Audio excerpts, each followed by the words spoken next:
one win each last week, both of these sides, of course. Take a look at Fremantle first, and you can see that, well, they're favourites, they're on their home turf over there. The ball comes in, Pitt out, Parko. Yeah, I don't think any significant changes there. Pitt going out and De Boer coming in, but they were, I think, pretty lucky, really, to beat Brisbane. I think their overall possession was 41%. That's something you never, ever win if you only got 41% of the ball. They didn't make many errors, which was a real plus. They had a limited ball, but they used it extremely well. 11 individual goal scorers. I think this is one of the strengths. Compare it with Richmond in terms of spreading the load there.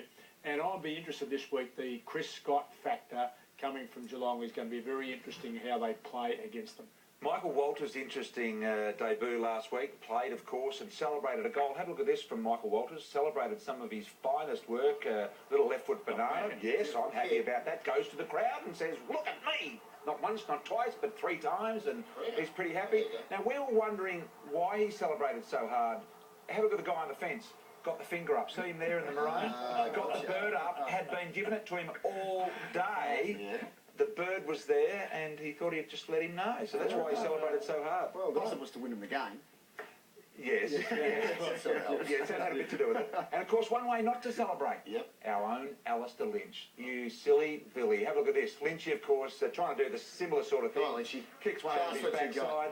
Goes to the rails, looking to high-five, but no! Goes over on the concrete, the little drain outside. Oh, no, Lynchy. Oh, no. You did. Not a big man's game, Lynchy. Celebrating. You cannot do that as a big man. Don't have a composure. Yeah. Not for you, Lynchy. Come on, Lynchy. Let's have a look at the Geelong lineup. That's who they play this weekend, boys. Pickers wants to take a close look at it. Some big names in. Look at that. Podsy Adderley, Chapman and Lynn come in. Guthrie out, Scarlett out, and, of course, Menzel out as well. Big inclusions. Interesting to see Selwood's named. I'm not sure he'll play, but he's certainly named. They're great inclusions. They handball happy last week. The Cats, they're going only one kick to one handball. Struggled to get the ball into their forward line, especially in the first sort of 2 and a bit quarters. Only one goal there for a fair whack of the game. They'll be much more direct this week. Harry Taylor, he's looks set for another really big year for the Cats.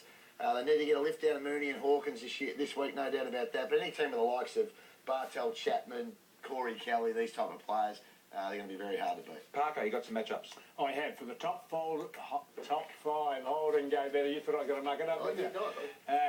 Their matchups for the hold and go better. Pavlich on Taylor. They were 2 terrific players for their club last week, and that's going to decide the issue in many ways. Sandlands on Ottens. I think that brings 2 great players together, and we'll play basically against the other for the day. Mundy and Bartel, ripping players, both for the club. I hope they go head-to-head and we see a terrific battle. Broughton up from the back line with Johnson into the midfield this week, I think will be good.